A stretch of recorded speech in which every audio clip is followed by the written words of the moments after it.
So Chelsea wants to sign Ter Stegen. Please, Lampard, don't make me laugh.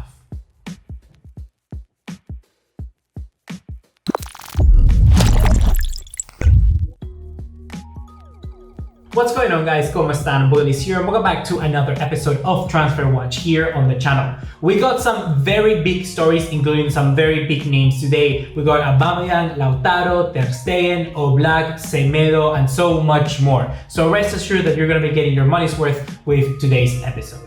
The first piece of news involves Lautaro Martinez, and this comes from Sky Sports Italia and an interview that they conducted with Inter CEO Beppe Marotta. In that interview, Marotta says that they are focusing on renewing the younger players of the squad, and that included, of course, Lautaro Martinez. And I beg to question, what is the strategy that Inter are putting in place here?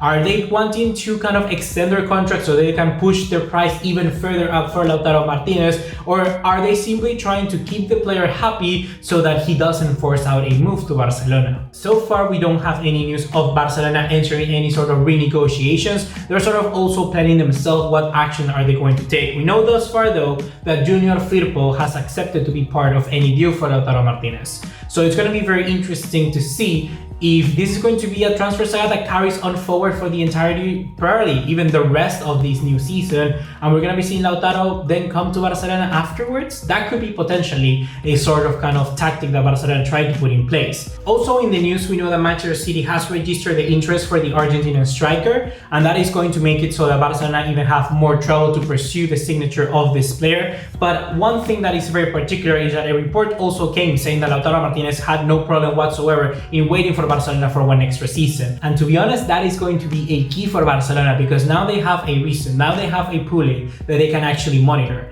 They can actually try to bargain with Inter for that main reason. So that would explain also why Inter is trying to renew this player.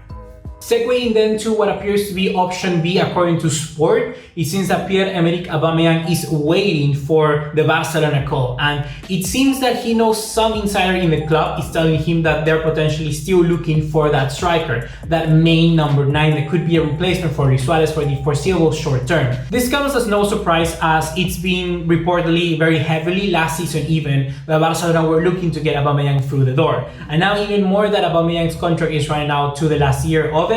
So Arsenal are either trying to push his wages up to try and match that of what some club like Barcelona could try and get the player for, or simply they could just look for letting go Aubameyang in this transfer season. And like I said, it seems that Barcelona is his preferred destination. From the sense of the club, I cannot tell you anything. There's no perspective whatsoever saying as to Barcelona actually wanting to sign this player. It all seems to be coming from the camp in England, from Aubameyang's side. So there's nothing reliable here that actually makes me link the two together. Signing yet another 30-year-old will reinforce the idea that the board is trying to kind of find success in this short term and doesn't really care too much about the future. As we know, they went out and signed Milan Pjanic in exchange for Artur, and also another benefit would be that they will be getting a lot of money. They will saving a lot of it. Instead of paying 111 for someone like Lautaro Martinez, they could just go ahead and spend 30 for someone like Aubameyang, which, to be honest, in his goal ratios, expected goals and everything, is much further away from Lautaro Martinez. But I do not think that is the kind of strategy that the fans actually wants to see. They don't want to see an approach where you go for these old players and at the end of the day you end up giving them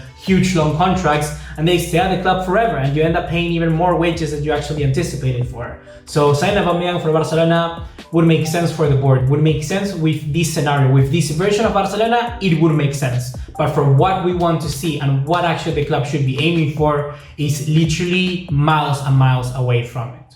The next story might actually be good news depending on how much you like Nelson Semedo, because today in Sport the main headline was that Barcelona is looking for a way to offload Nelson Semedo to Manchester City in return for their right back Joao Cancelo, another Portuguese, and the young promising Spanish center back Eric Garcia.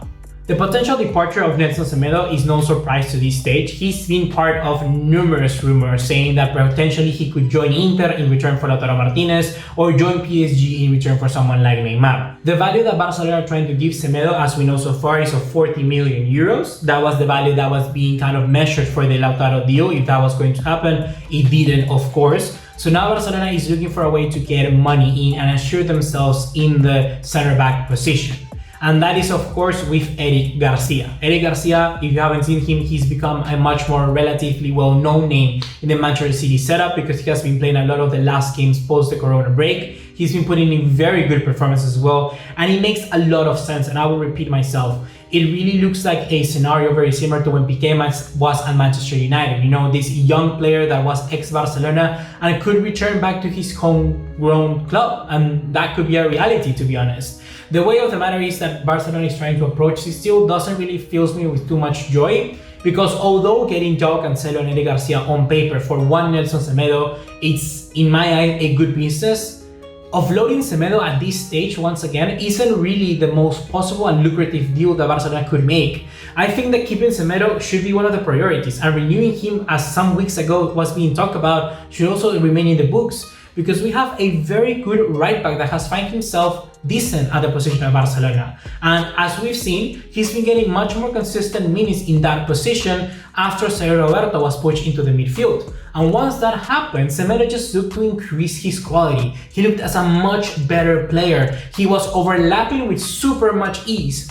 And of course, he was also being very solid in defense. So I don't want to get rid of Nelson Semedo. And if you may have not guessed, I'm already a Barcelona fan. Yes, of course I am. So I do not want to see Semedo going to Manchester City. I would like to see Eric Garcia coming to Barca. Of course I would. I think he should be a transfer target in our lists. But I don't think Semedo in return for that player and one Joao Cancelo is good enough. I really do not think this deal should go through. And moving on to the last player that is involved with Barcelona, we have a transfer story coming from England once again, that Chelsea are looking for a new goalkeeper, and they have 3 names on their lists. Number 1, they have, of course, that ex-Barcelona goalkeeper, Andre Onana from Ajax. That's potentially, in my eyes, the most accessible of the 3 options, because the other 2 are Jan Oblak and Marc-Andre. If they want to sign Oblak, Atletico Madrid are going to put it really hard. We're talking about even triple figures and more than 110 million euros. And Barcelona is trying to, of course, put themselves in a very similar position, but saying that Stegen is absolutely off limits, and that should be the case. Chelsea are trying to offer Kepa in any swap deal whatsoever, and if you ask me, seeing that Chelsea are trying to get a deal with Kepa plus cash for Ter Stegen makes me feel like an Inter de Milan fan when I see that, for instance, Barcelona are trying to get Lautaro Martinez in a player plus cash deal involving someone like Ivan Rakitic. It's humiliating, and let me be honest, it's kind of like a taste of our own medicine, because we're trying to do these very stupid deals around football, and clubs are going to be looking at us and just laughing. And the same is happening here with Chelsea, because I take a look at it and I go, Chelsea, what in the world are you thinking trying to get Kepa off the books for someone like Ter Stegen? Barcelona shouldn't even come close a player like Kepa Arrizabalaga. He has been putting in decent performance for Chelsea, but when you take a look at his numbers, he's just probably one of the worst keepers in the Premier League. I think he made the less saves in the second half of the Premier League season. That is not good enough. And last but not least, guys, we're going to be talking about Victor Osimhen, which is a player that, if you don't know, please write his name down, because this Nigerian striker, who is now at Lille but is going to potentially move to Napoli, is going to be, in my eyes, a real deal. We're talking about 26 goal contributions in all competitions this year with Lille. That is simply outstanding, and with 22 out of those 26 being goals. Surprising, isn't it? The move for Victor Osimhen to Napoli makes a lot of sense, especially if you take into account that it seems that Arkadiusz Milik might also leave the club. And for a player like him, he's making the right decision, and I have absolutely no wonder, no surprise whatsoever, no worries that he could be becoming a good striker later on in the future, and he should be one to look out for. The thing is that he's making, like I said, the right step. He's taking the right kind of next challenge on, and going to Napoli might just be that next step that he needs. Moving on to Serie A, not jumping directly to how it's also been reported, clubs like Manchester United and Liverpool. Overall, I believe that this should be a great signing for Napoli. And like I mentioned, for all of you guys, if you do not know this player, please take a look at him. We'll find some highlights on YouTube, see what this guy has to offer, because in 2 years' time, he will be linked to the biggest clubs in the world, including Barcelona, Real Madrid, PSG, so on and so forth. So overall, just take a look at him. He's really great. That's gonna be everything for right now, guys. Hopefully you have enjoyed this video. If you learned anything new, be sure to drop us a like and leave us a subscribe for more content just like this one. And in the comment box down below, let me what sort of video do you want to see from me next. I already know that you want me to do a video on Pedri, and that is going to be coming soon onto the channel, but any sort of analysis that you want before the Champions League returns, because we're going to be pumping up the content for what it seems to be the European celebration on August. Literally, we have matches left, right, and center. So yeah, that's going to be it for right now, guys. Hope you have enjoyed. See you in the next one. Take care. Ciao.